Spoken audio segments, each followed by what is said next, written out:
Hot kitchen YouTube channel එකට ඔයාලා හැමෝම ගොඩක් ආදරයෙන් පිළිගන්නවා. ඉතින් අද අපි හදන්න යන්නේ අල වලින් හදාගන්න පුළුවන් සුපිරි ස්නැක් එකක්. අවශ්‍ය අමුද්‍රව්‍ය සහ ප්‍රමාණයන් බලාගෙන ලියා ගන්න. ඉතින් අපි බලමු කොහොමද මේ ස්නැක් එක හදාගන්නේ කියලා. පොතු ඉවත් නොකර හොඳින් සෝදාගත් අර්ධ අපල් ගෙඩි ඔයාලා කැමති ප්‍රමාණයක් ගන්න. අරගෙන අර්ධ අපල් ගෙඩිය හරි මැදින් ඉරටුවක් හරි ලොකු ටූත් පික් එකක් හරි ගහන්න. ලොකු ටූත් පික් පාවිච්චි කරනව නම් වැඩිය ලේසි. ඊට පස්සේ වීඩියෝ එකේ විදියට හිමීට අර්ධ අපල් ගෙඩිය වෙන්න රවුමට කපා ගන්න ඕන.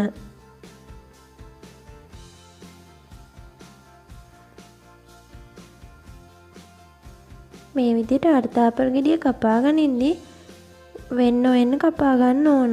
මොකද එහෙම වෙන්න උනොත් අපේ මේ ස්නැක් එක හදා ගන්නව හරිම අමාරුයි. ඊට පස්සේ කපාගත්තු අර්ධ අපල් හිමීට දිග ඇර ගන්න.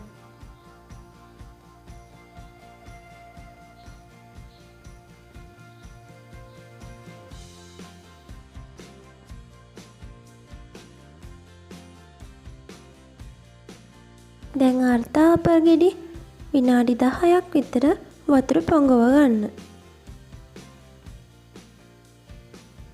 එතකන් අපි බලමු පාන් පිටි මිශ්‍රණය හදාගන්නේ කොහොමද කියලා. පාන් පිටි මේස හැඳි 3ක් අරගෙන ඒකට ගම්මිරිස් තේ හැඳි කාලකුයි, කෑලි මිරිස් තේ හැඳි භාගයකුයි, 3-5 කුඩු තේ හැඳි කාලකුයි දාලා හොඳින් කලවම් කරගන්න ඕන. වතුර ටික ටික දාගෙන තමයි කලවම් කරගන්න ඕන.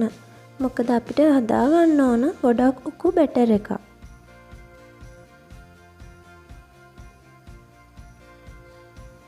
ඉතින් ඔයාලා තාමත් මගේ YouTube channel එක subscribe කරලා නැත්නම් subscribe කරලා ඒ ළඟම තියෙන bell icon එකත් click කරන්න. එතකොට මම දාන අලුත් වීඩියෝ ඔයාලට මුලින්ම බලා ගන්න පුළුවන්.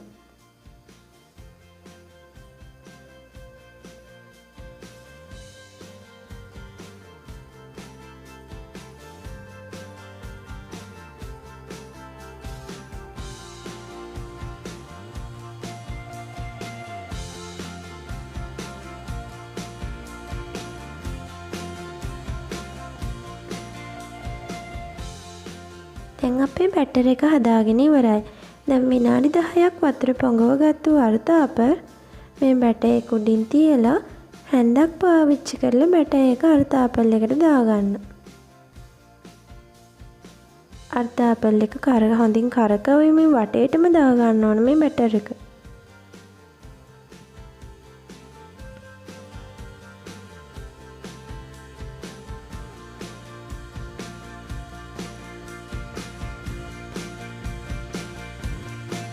සෝස් පෑන් එකක් පාවිච්චි කරලා තමයි අපිට මේක බෙද ගන්න වෙන්නේ. සෝස් පෑන් එකකට තෙල් දාලා ඉවර වෙලා මේ අල ගෙඩිය දාලා දෙපැත්ත හරවමින් මද ගින්දරේ හොඳින් බෙද ගන්න.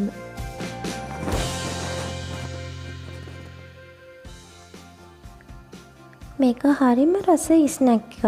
මේක ඔයාලට තේ වෙලාවද එහෙම නැත්නම් ගෙදරට විශේෂ අමුත්තු වෙන වෙලාවට හදලා දෙන්න පුළුවන්. බර්ත්ඩේ පාටි එකකට වගේ විශේෂ අවස්ථාවකට උනත් හදා ගන්න පුළුවන්. හරිම රසවත් ස්නැක් එකක් තමයි මේක.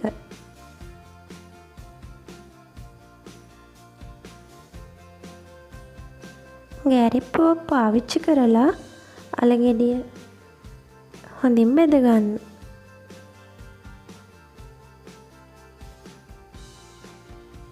හැන්දක් අරගෙන අල ගෙඩිය අතරටත් පොල් තෙල් දාමින් හොඳින් බෙද ගන්න ඕන. නැත්තම් වැඩි තෙල් පාවිච්චි කරලා නෙමෙයිනේ අපි මේක බෙදගන්නේ.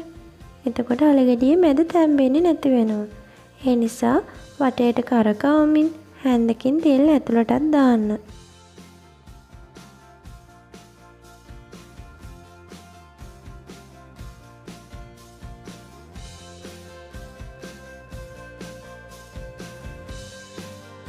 අල එක ටිකක් නිවුනට පස්සේ ඒකට කෑලි මිරිස් තේ හැඳි කාලක් විතර හොඳින් ඉහින්න. ඔයාලගේ රස අනුව ලුණු කුඩු ටිකකුත් උඩින් ඉහින්න. ඔයාලට කැමති නම් මිරිස් කුඩු ටිකක් උනත් දාගන්න පුළුවන්. පුදුම රසක් තියෙන ස්නැක් එකක් මේක. ඉතින් ඔයාලත් මේ රසවත් ස්නැක් එක හදලා ඔයාලගේ යාළුවෝ ගෙදර අයත් එක්ක රස විඳලා බලන්නකෝ. ඔයාලගේ වටිනා අදහසත් කමෙන්ට් එකක් විදියට දාන්න. ඉතින් මගේ වීඩියෝ එක බලුවට ඔයාලට ගොඩක් ස්තුතියි. ආයෙත් දවසක අලුත් වීඩියෝ එකකින් හමු වෙමු.